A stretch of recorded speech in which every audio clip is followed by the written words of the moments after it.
Bem, pessoal, de volta com mais um vídeo. Nesta aula, nós vamos discutir como aplicar a transformada de Fourier em sinais discretos, uma vez que agora, né, nós vimos lá o teorema da amostragem e a gente sabe que é possível discretizar, né, um sinal analógico e armazenar ele num computador usando, por exemplo, um vetor de amostras, né? E aí a pergunta é: e aquelas operações que a gente vinha estudando, né? A análise das frequências do sinal, a transformada de Fourier, como que a gente pode realizar aquelas análises lá com sinais discretos? Agora, tudo fica numérico, né? Agora não tem mais o cálculo analítico, né, na mão. A gente precisa fazer os cálculos numericamente, usando para isso algoritmos. Tudo bem? Então, a primeira operação que eu vou apresentar para vocês é a conhecida DFT, Discrete Fourier Transform, ou transformada de Fourier discreta. Qual que é a ideia da transformada de Fourier discreta? É basicamente fazer um mapeamento de n pontos no domínio do tempo para n pontos no domínio da frequência. Então, quando eu falo n pontos, um sinal de n elementos é um vetor de dimensão n, tudo bem?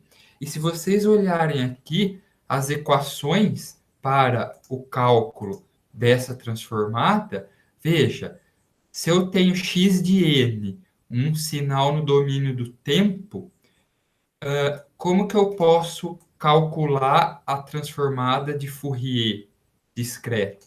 É muito parecida com a transformada de Fourier contínua. Lá a gente tinha uma integral. Aqui a integral é um somatório. Então eu vou somar para n de 0 a n menos 1, né, onde n maiúsculo é o número de amostras do meu sinal, x de n, que é a enésima amostra do meu sinal, vezes e elevado a menos j 2π kn sobre e não, n maiúsculo. O n pequeno é o índice do somatório. O n maiúsculo é a constante que me diz o número de amostras do sinal.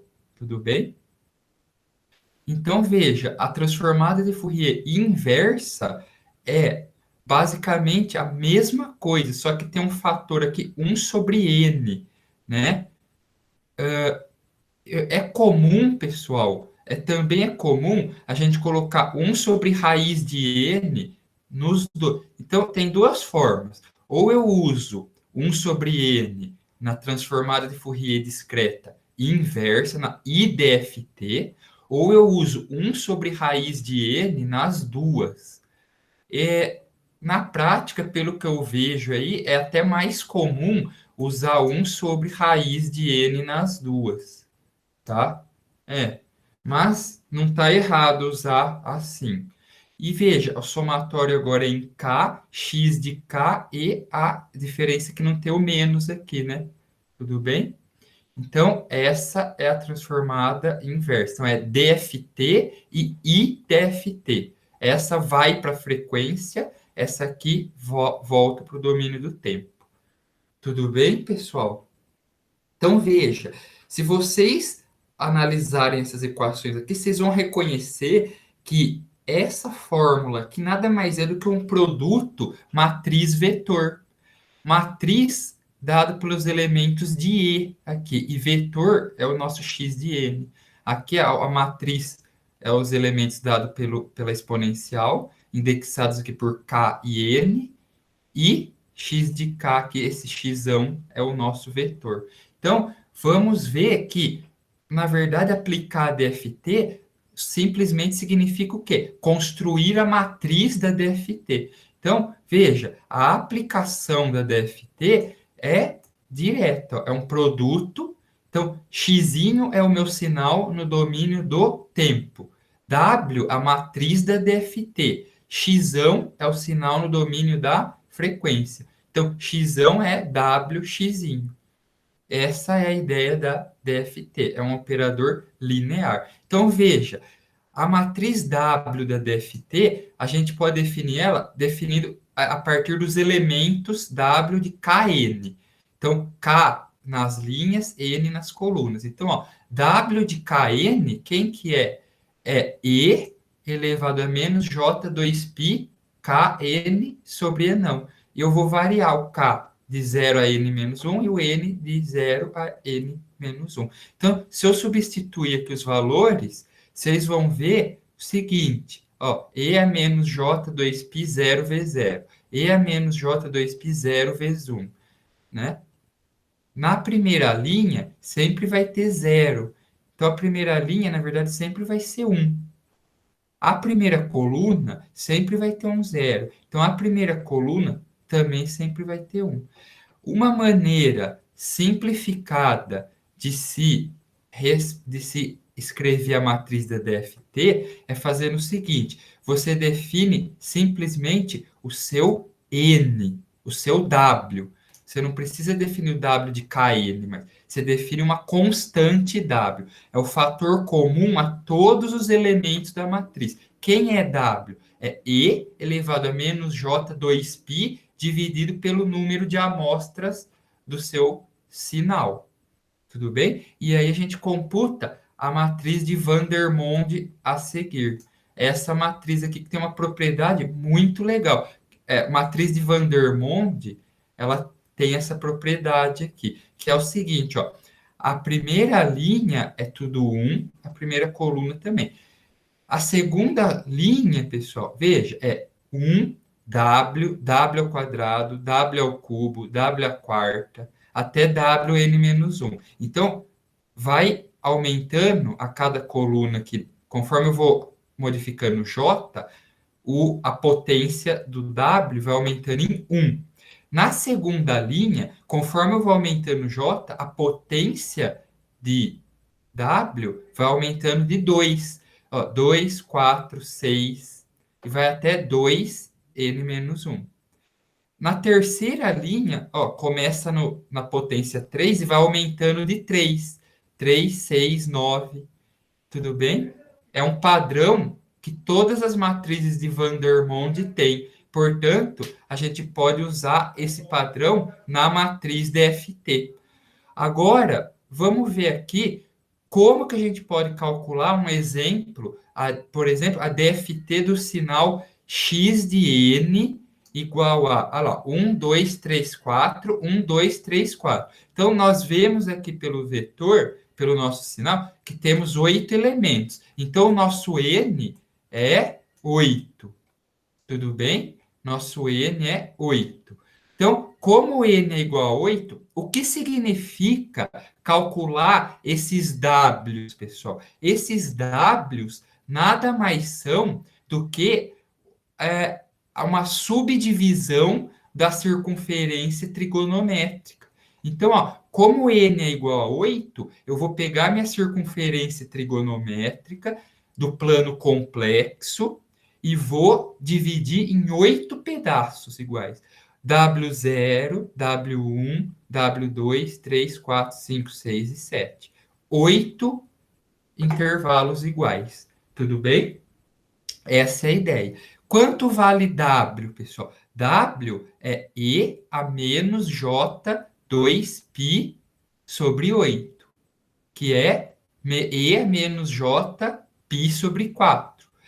Usando a fórmula de Euler, assim, no computador a gente pode calcular direto aqui na exponencial, né? Mas aqui, para ilustrar para vocês, eu usei a fórmula de Euler só para ver quanto que vai dar isso aqui.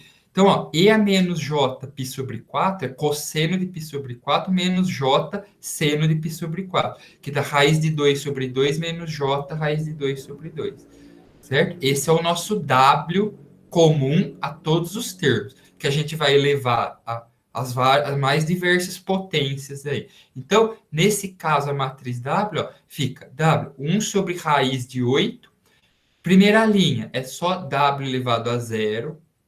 Segunda linha, aquilo que eu falei, W elevado a 1, a 0, 1, 2, 3, 4, 5, de 1 em 1. Segunda linha, 02468 de 2 em 2. Terceira linha, 0369 de 3 em 3. Quarta linha, de 4 em 4. Quinta linha, de 5 em 5 e por aí vai. Tudo bem? E aí, essa aqui é a nossa matriz da DFT. Tudo bem? O preenchimento então é feito linha a linha, observando esse padrão. Linha um vai de um em um, linha 2 de 2 em 2, de 3 em 3. É possível simplificar ainda mais, pessoal, e não usar essas potências muito altas aqui, ó, tipo W49, né? Porque existe uma propriedade que fala o seguinte: essa propriedade aqui, ó, o W de N mais N é igual ao W de N. Então, W de Enão mais Eninho é igual ao W de Eninho. Então, a gente pode simplificar ainda mais. Por exemplo, aqui, ó, o W de, vamos pegar aqui, pessoal, o W de 10, ó, o W de 10, ele é W de 8 mais 2. Então, o W de 10, ele pode ser escrito como W de 2, aqui embaixo. Tá vendo? Outro exemplo aqui. O W de 12, 12, ó, é o quê? É 8 mais 4. Então, ele, na verdade, é a mesma coisa que o W de 4. Por quê? Porque como a gente está na trigonométrica, veja bem, o W de 10. Quem que é o W de 10? Ó, 0, 1, 2, 3, 4, 5, 6, 7, 8, 9, 10. Cai aonde, pessoal? Cai em cima do W de 2. O 12 cai aonde? 11, 12. Cai em cima do W de 4. Então, por ter essa propriedade periódica, a matriz simplifica ainda mais. Ó, eu só preciso usar a potência de 0 a 7, basicamente, né? Na verdade, é de 0 a 7. Tudo bem? Então, olha lá, ó, W de 0, W de 1, W de 2, e vai repetindo. Tá vendo? Ó? Tudo bem, pessoal? Então, posso também escrever minha matriz W dessa forma. Nesse caso aqui, como eram para calcular na mão, então, ó, quem que é W elevado a zero é 1. W elevado a 1 é W. Lembrando que W a gente já calculou aqui atrás, é esse número aqui, né? É um número complexo. Então, W elevado a zero é W, W elevado a 1 é 1, e W ao quadrado é aquele número vezes ele mesmo. Fazendo as continhas aqui, ó, ele é igual a menos J. Quem que é W ao cubo? W ao cubo é W vezes W ao quadrado. Então é W vezes menos J. Então menos JW. Quem que é W à quarta? É W ao quadrado vezes W ao quadrado. Menos J vezes menos J. Da J ao quadrado, que é menos 1. Quem que é W à quinta? É W ao quadrado vezes W ao cubo. Que é menos J vezes menos JW. Que dá menos W. Então, W a sexta é W ao cubo ao quadrado. W a sétima é o W a terceira vezes W a quarta. JW. Então, com esses 7 elementos aqui só, tudo bem? Ó como minha matriz fica aqui, ó. Tá vendo? Essa é a matriz da DFT calculada na mão. Agora eu faço um produto disso com o meu sinal 1, 2, 3, 4. 1, 2, 3, 4. Faço a continha e tenho o espectro de Fourier. Quer dizer, vou ter a minha DFT do meu sinal. Então é uma simples multiplicação de matriz por um vetor. Na prática, o algoritmo é esse, pessoal. Na prática, o algoritmo da DFT é construir a matriz dessa forma que a gente viu e depois aplicar produto matriz vetor, que é esses dois for aqui, né? For linha e for coluna, né? Tudo bem? Note que, bom, claramente o algoritmo é n ao quadrado. Tudo bem, pessoal? Ó, n ao quadrado. Porque a minha matriz da DFT é n por n. Ó, n por n. Então, ela é n ao quadrado. Para valores grandes de n, isso aqui torna-se muito lento. Tudo bem?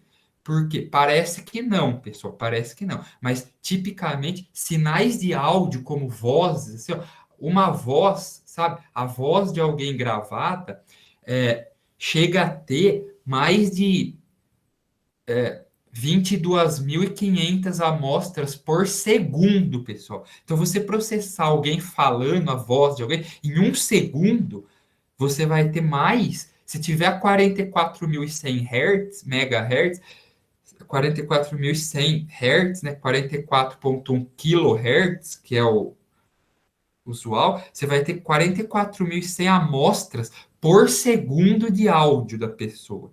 Então, imagina, 10 segundos de áudio, puxa vida, 40, 400 e poucas mil, meio milhão de amostras.